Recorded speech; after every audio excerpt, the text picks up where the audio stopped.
In 1985, the small town of Wilmington, Ohio, with a population of about 12,000 people, lived a measured life. It was a time when America was experiencing an economic boom, and in small towns people knew each other by name. Wilmington was a typical American suburb: neat houses with lawns, a local school, a church where almost everyone went on Sundays, and several cafes where the news was discussed. In this quiet place, no one expected that a family drama would turn the life of one of the local families upside down and shock the entire community. The story that will be discussed began unnoticed, but led to tragic consequences, leaving a mark on the memory of the residents. We are talking about the Davis family, whose life seemed ordinary until circumstances were revealed that no one could have predicted. This story is based on real events, taking into account the social and cultural characteristics of that time. The Davis family lived on the outskirts of Wilmington in a two-story house with a white picket fence. The father, Robert Davis, 45,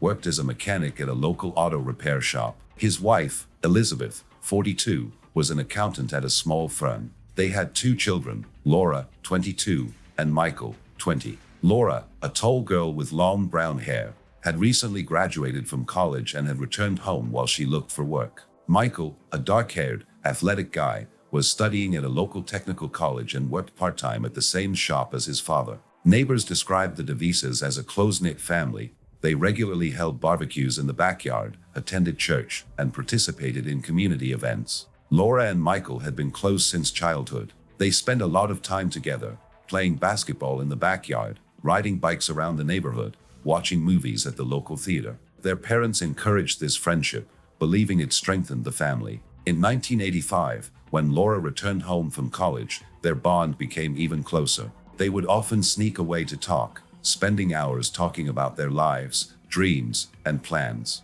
Michael would share his worries about the future with his sister, and Laura would talk about the difficulties of finding a job. Their interactions seemed natural, but over time, they began to go beyond the usual sibling relationship. Wilmington was a conservative town at the time. Family values and moral standards were strictly observed, and any deviation from the accepted rules was frowned upon. The Davises, like many others, tried to live up to these expectations. However, changes began to occur in their home that none of the neighbors noticed. Laura and Michael began to stay home alone more often, avoiding their friends. They appeared less often at town events, and their evening walks became more secretive. Their parents, busy with work, did not pay attention to this, believing that the children were simply enjoying each other's company after a long separation. In the spring of 1985, Laura began keeping a diary where she wrote down her thoughts. She mentioned feeling lonely despite her closeness to her brother. Michael, in turn, became more withdrawn, avoiding conversations with his father about his studies. Their behavior did not arouse serious suspicion, but some acquaintances noticed that Laura and Michael held hands longer than was customary, or exchanged glances that seemed unusual. No one, however, dared to ask questions. The social context of the 1980s in America played a major role. Television and radio actively discussed family values, and religious communities such as the Wilmington Baptist Church emphasized the importance of moral principles. At the same time, young people began to experiment with new ideas, which sometimes led to conflicts with older generations. For Laura and Michael, who grew up in such an environment, any deviation from the norm could cause internal conflict. Their closeness, which began as an innocent friendship, gradually developed into something more, which they themselves did not fully realize. By the summer of 1985, Laura and Michael began spending even more time together, even avoiding family dinners. Elizabeth once noticed them locked in Laura's room for an entire evening, but she didn't pay any attention to it,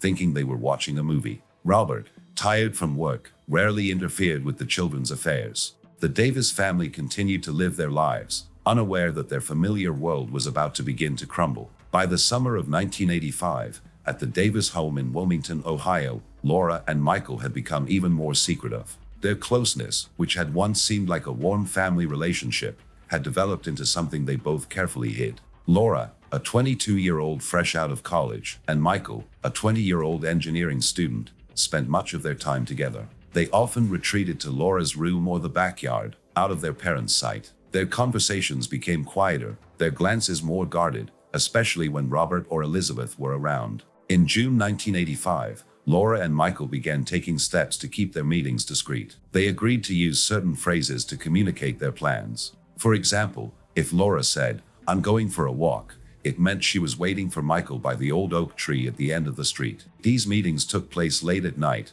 after their parents were asleep. They would walk along quiet Wilmington streets, avoiding lighted areas, or sit in Michael's car, parked in a vacant lot outside of town. These moments allowed them to feel more at ease, but they always returned home separately to avoid arousing suspicion. The social environment in Wilmington in the 1980s was strict. The local Baptist church that the Davis family attended regularly held sermons on family values and moral standards. Any relationship outside the traditional was frowned upon. Laura and Michael, who had grown up in this environment, understood that their feelings were unacceptable. Laura's journal, which she kept at the time, contains entries about feelings of guilt. She wrote that she could not explain why she was so attached to Michael, but did not want to lose that connection. Michael, in turn, began to socialize less with his friends, citing his busy schedule at college and work. Their behavior began to attract attention. One day, a neighbor, Mrs. Clark, noticed Laura and Michael coming home late at night holding hands. She mentioned it to Elizabeth, who brushed it off, saying that the children were simply close. However, Elizabeth began to notice little things. Laura stopped discussing her plans with her, and Michael avoided questions about the girls. The parents, however, were too busy with their own affairs. Robert often stayed late at the workshop, and Elizabeth prepared reports for the firm. In July 1985, Laura and Michael became even more careful. They stopped leaving traces of their meetings. Laura put her diary in a hiding place under the floorboards of her room, and Michael began erasing the notes in his notebook where he had noted their meeting places. They also agreed not to write each other notes or call each other on the home phone. Instead, they used code words that only they understood. For example, the phrase, "I forgot my book," meant to meet at an agreed-upon place. Despite all the precautions, their relationship began to affect their behavior. Laura became irritable, especially when her friends asked why she didn't go on dates. Michael, usually outgoing, turned down invitations to parties, preferring to spend time at home. Their friends began to notice the changes. One of Michael's friends, Jack, once asked why he spent so much time with his sister, but Michael abruptly ended the conversation. The 1980s context heightened their internal conflict. The pop culture of the time, from MTV to Hollywood movies, romanticized love, but in conservative towns like Wilmington, any deviation from the norm was perceived as a threat to society. Laura and Michael may have felt trapped between their desires and the strict expectations of those around them. Their secret was becoming heavier, but they continued to find ways to be together. By August 1985, tensions were mounting in the Davis household. Elizabeth found Laura and Michael whispering in the garage one day and asked what they were talking about. Laura said she was talking to her brother about fixing the car, but Elizabeth thought she was nervous. Robert, who usually kept his hands off his children, noticed that Michael had become quieter. However, the parents did not yet connect these changes with anything serious, believing that the children were going through adolescence. Laura and Michael, despite the risks, continued to meet. They found new places to hide, an abandoned barn on the edge of town, a deserted lot by the river, the back seat of a car. These meetings became a way for them to cope with their feelings of isolation, but each time they returned home with the knowledge that their secret might be exposed. By the fall of 1985, the atmosphere in the Davis home in Wilmington, Ohio, was growing increasingly tense. Laura and Michael continued to hide their close relationship, but their behavior was beginning to raise more and more questions from those around them. Parents, neighbors, and friends were noticing oddities that could no longer be ignored. The family, once a model of comfort and stability, was now under scrutiny for small details that were gradually shaping up to be disturbing. Elizabeth, Laura and Michael's mother, was the first to notice the changes. In September 1985, she noticed that Laura and Michael were spending an inordinate amount of time together, often locking themselves in Laura's room or leaving the house without explanation. One day, when Elizabeth returned from work earlier than usual, she found them in the living room, sitting closer than usual. When she entered, they suddenly fell silent and moved away from each other. Elizabeth asked what was going on, but Laura quickly replied that they were discussing plans for the weekend. Elizabeth didn't press the issue, but the incident got her thinking. Robert, the father of the family, also began to notice changes. Michael, usually open and talkative, began to avoid communicating with him. When Robert asked about college or work, Michael answered briefly and evasively. One day, Robert noticed that Michael came home late at night, although he said he had been to see a friend. Robert assumed that his son was simply growing up and wanted more freedom, but he still mentioned it to Elizabeth. They agreed to keep an eye on the children, but did not consider the situation serious for now. Neighbors began to notice things, too. Mrs. Clark, who lived across the street, saw Laura and Michael leaving the house late at night holding hands several times. She told a friend who worked at a local church. Rumors began to spread, although no one dared to directly accuse the DeVises of anything inappropriate. In Wilmington, where a family's reputation was of great importance, such talk could cause serious damage. Laura and Michael's friends also noticed the changes. Laura's friend Sarah would invite her to parties, but Laura would always decline, citing tiredness or busyness. Sarah once asked why Laura spent so much time with her brother, but Laura abruptly changed the subject. Michael's friends, in turn, noticed that he stopped going to the bar or football games with them. Jack, his best friend, once tried to talk to Michael alone, but he brushed him off, saying he had a lot to do. The social context of Wilmington in 1985 added to the pressure. The local Baptist church the DeVises attended preached vigorously about morality and family values. The pastor often spoke about the importance of maintaining boundaries in relationships, especially within the family. These sermons likely increased Laura and Michael's feelings of guilt, but they continued to hide their affair. Laura's diary began to record the difficulty of pretending to her parents and friends. She wrote that she was afraid their secret would be revealed, but she could not stop. In October 1985, the situation escalated. Elizabeth found a note in Laura's room that said, "Meet me by the river at 10. The note was unsigned, but the handwriting resembled Michael's. Elizabeth decided to talk to Laura, but she said the note was from a friend. Elizabeth didn't believe her, but she didn't make a scene. Instead, she began to keep a closer eye on the children, checking where they went and what time they returned. Robert, for his part, noticed that Michael was becoming nervous. One day, while they were working together in the workshop, Michael dropped a tool and reacted harshly when his father asked if everything was okay. Robert assumed his son was worried about his studies, but he told Elizabeth anyway. The parents began to discuss whether to confront their children directly, but they feared that this would only alienate them. At the same time, rumors in town were growing louder. At one of the church meetings, someone mentioned seeing Laura and Michael in a car in a vacant lot. This information reached Elizabeth through a friend,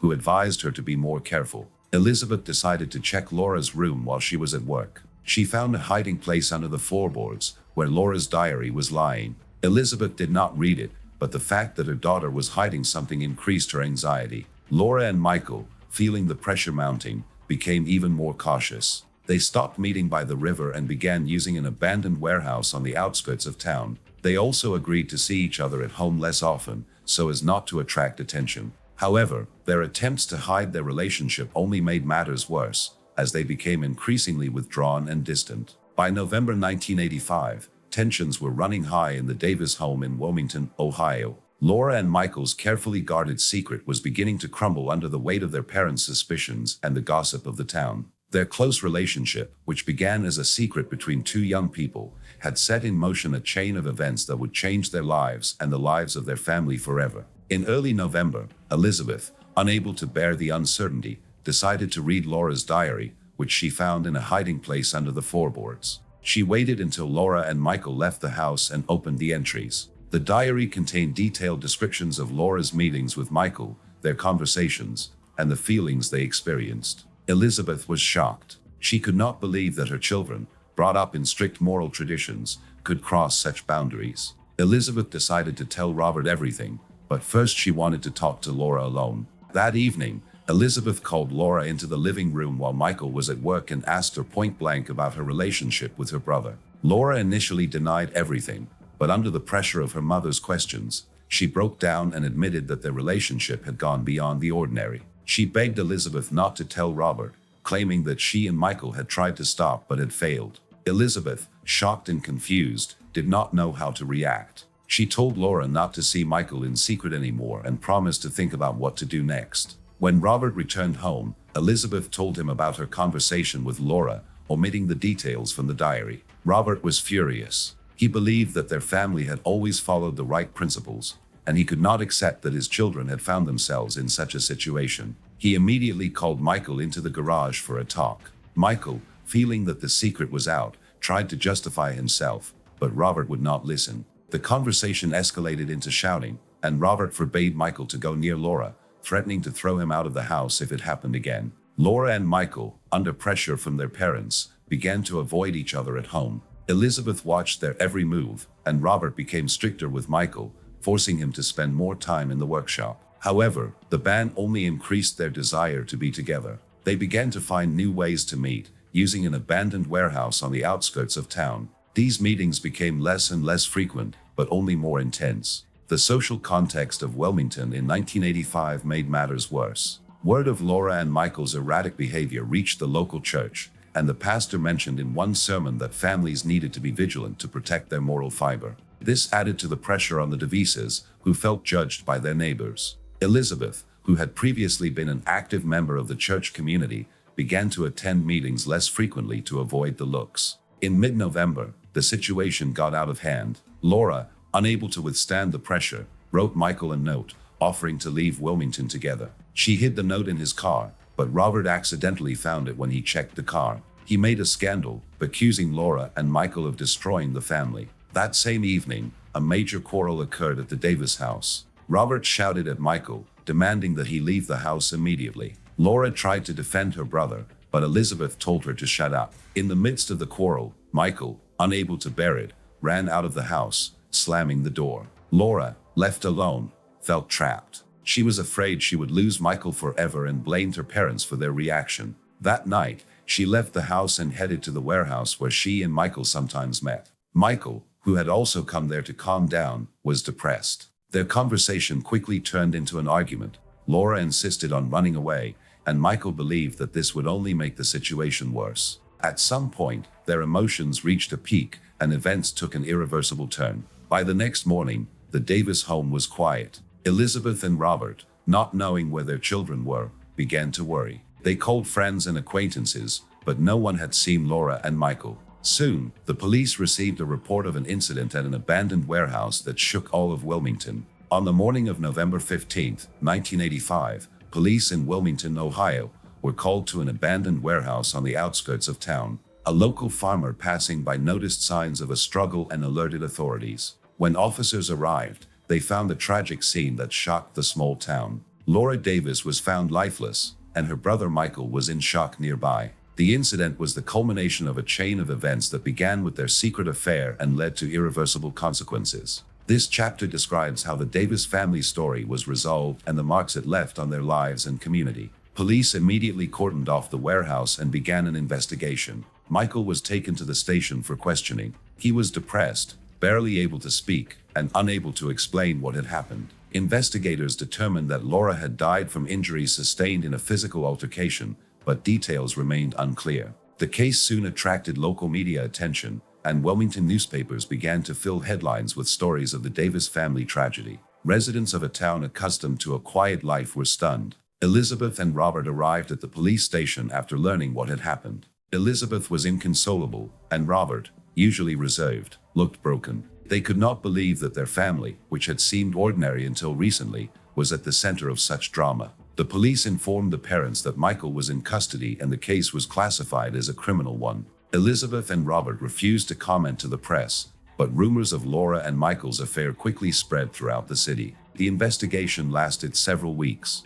Investigators studied Laura's diary, which Elizabeth gave to the authorities, and also questioned friends and neighbors. It turned out that on the night of the tragedy, Laura and Michael met in a warehouse after an argument with their parents. Their conversation escalated into an argument, during which the situation got out of hand. Michael admitted that they had quarreled over her suggestion to leave town, but claimed that he did not mean to hurt her. The investigation determined that Laura's death was the result of an accident during their conflict, but Michael still faced charges. In January 1986, Michael was charged with manslaughter resulting in death. The trial was a major event in Wilmington. Local residents attended the hearing, and reporters from neighboring cities covered the case. Michael's attorney insisted that the incident was a tragic accident caused by emotional stress. The prosecutor, however, emphasized that Michael understood the consequences of his actions. In March 1986, the jury found Michael guilty and sentenced him to 5 years in prison with the possibility of parole. For the Davis family, the verdict was another blow. Elizabeth and Robert stopped appearing in public, avoiding neighbors. They quit their jobs and moved to another city to start anew. The church community they had once been active in was divided. Some sympathized with their grief, Others condemned them for failing to prevent the tragedy. The Davis home was sold, and in Wilmington, their name soon became associated with a sad story. The social context of 1980s America played a role in how the case was perceived. The conservative values espoused in towns like Wilmington made Laura and Michael's story the subject of heated debate. Some residents blamed their parents for not being supervising enough, while others pointed to societal pressures that left young people with little space to openly discuss their feelings. A local newspaper published an article highlighting how strict moral standards could lead to isolation and internal conflict. Michael served 3 years of his sentence and was paroled in 1989. He never returned to Wilmington after his release and is rumored to have settled in another state under a new name. Elizabeth and Robert never communicated with him again, and their fate remained unknown to the townspeople. Wilmington gradually returned to its normal life, but the Davis story was long discussed at church gatherings and in local coffee shops. The tragedy left its mark on Wilmington history, reminding us how personal decisions can have irreversible consequences. It also highlighted the complexity of human relationships amid the strict social expectations that characterized small-town America in the 1980s.